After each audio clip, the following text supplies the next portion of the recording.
বাবাজি মুসলমান ভাইরাও, এ সোনা মানিকেরাও, তা আপনাদেরকে বলতে চাই রে বাবাজি, সবাইকে একদিন অন্ধকার কবরে যেতে হবে। যেহেতু আপনাদের কবরের পাশে বাবা জালসাও, তা আপনাদেরকে ইয়াদ করে দিচ্ছি বাবা, সবাইকে একদিন মরতে হবে।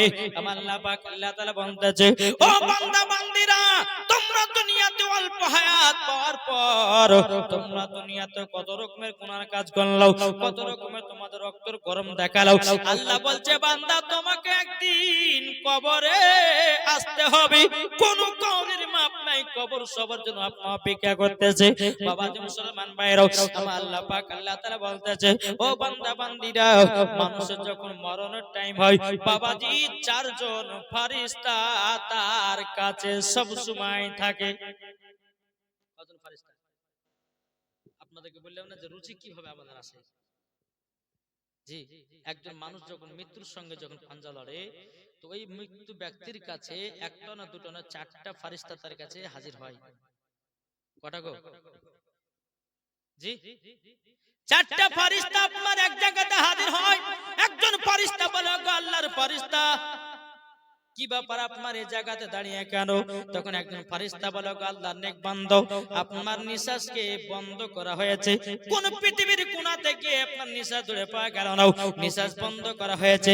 এই কথাটা বলে ফেরেশতারা আপনার চলে যায়। আর একজন ফেরেশতা বলে, হে আল্লাহর নেক বান্দা, তবে শুনো গো, তোমার দুনিয়াতে তোমার জন্য পানি খুঁজে পাওয়া গেল না।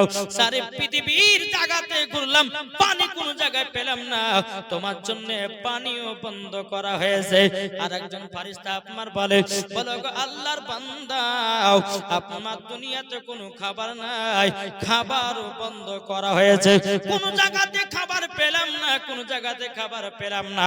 বাবাজি এইরকম তিনজন ফেরেশতা বলে আপনার চলে যায়। চার নাম্বার ফেরেশতা বলে, হে আল্লাহর নেক বান্দা, আর তোমার দুনিয়াতে হায়াত নাই, কোন জায়গায় হায়াত পেলাম না, কোন জায়গাতে হায়াত পেয়ে গেল না।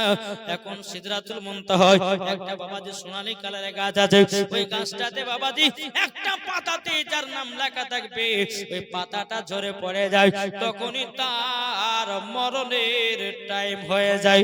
ও বাবাজি মুসলমান ভাইরাও, ও আমার সোনা মানিকেরাও, আপনাদেরকে বলতে চাই রে বাবা, মরণের সময় কত রকমের আপনার কত রকম মনে করে, কিন্তু বাবারে এ সোনা মানিক, যখন মরণের টাইম যখন চলে আসে, আল্লাহ গো আমি কেন নামাজ পড়লাম না, আল্লাহ গো কেন আমি রোজা করলাম না, আল্লাহ গো কেন ভালো কাজ করলাম না, আল্লাহ গো কেন আমি নেকির কাজ করলাম না।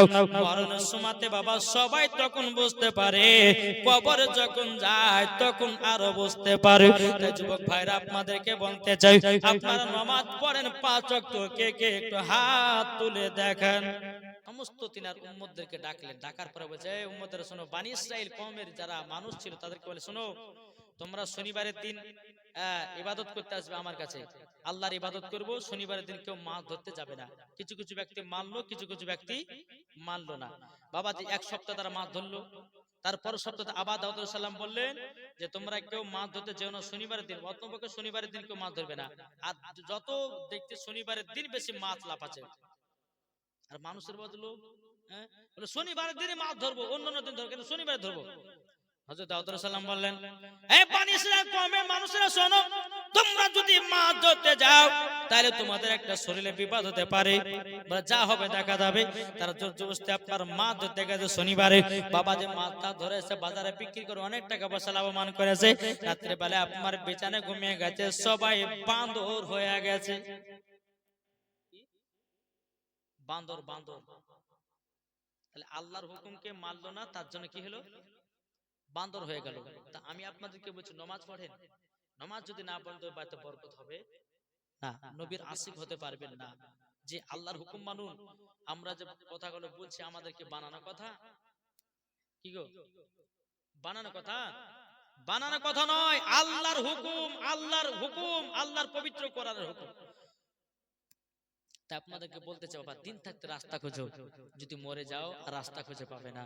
তাই বাবা যে মুসলমান, আল্লাহ পাক আল্লাহ তাআলা আমাদের সকলকে সঠিক পথে চলা তৌফিক দান করুন। প্রত্যেকটা মানুষকে একদিন মরতে হবে, আর প্রত্যেকটা মানুষের নাম হবে লাশ। কি হবে না? আমি মারা যাবো তো আমার শরীরটা হবে কি? লাশ। আপনি মারা যাবেন, আপনার শরীরটা হবে লাশ।